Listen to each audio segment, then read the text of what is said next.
The economy takes center stage in Congress, but is the proposed $700 billion bailout of Wall Street treating the symptom, or is it addressing the real problem facing America's financial future? CNBC's Radigan breaks down the Fed's move and how it affects America's taxpayers. In 1999, Fannie and Freddie, which is the housing agencies, agreed to accept weaker credits. That was the beginning of the credit problem that we ultimately lived with. It was with good intentions, mind you. They wanted to make it easier for more people to buy homes. How can you blame them? We suffered an attack in 2001 from foreign enemies. Terrible.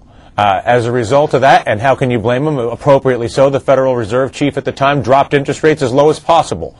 So the combination of looser credit standards combined with the drop in interest rates helps to support the availability of money for almost everybody at very low interest rates, which gets us to 2004, where individuals on Wall Street were able to get an exemption from Washington from disclosing the amount of money they would keep in reserve for ensuring that you actually make payments on your home loan.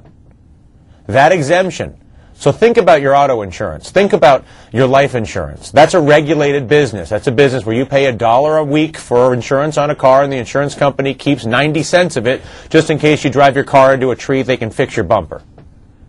This is what they call an unregulated insurance business, which means that there is no disclosure. In other words, no one knows how much money they're keeping in reserve, and they don't have to have any minimum standard.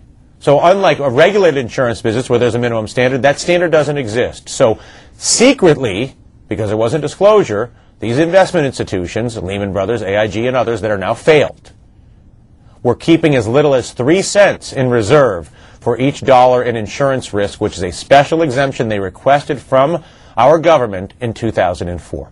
Even if you don't have a mortgage, even if you don't think it matters to you, your job is available to you, whatever it is, because the people that employ you can afford to have you there. Part of the reason they can afford to have you there is because American banks give them money to run their business.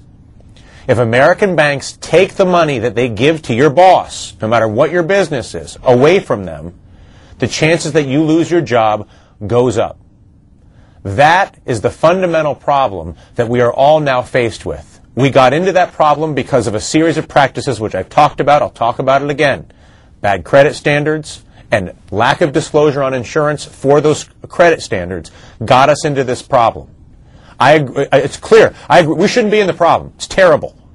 But you have to understand that the alternative to the bailout right now is viewed to be substantially worse. Again, layoffs, lost jobs, and high interest rates, as opposed to the bailout, which is expensive, offensive, destructive to American financial credibility, but likely to result in fewer job losses, more business development, and more time to deal with the consequences of our decisions made earlier, and likely, if we are intelligent about it, to give us the time to implement the restoration of checks and balances and demands for transparency and disclosure in all financial and political relationships so that the system is set up to serve us as opposed to fail us.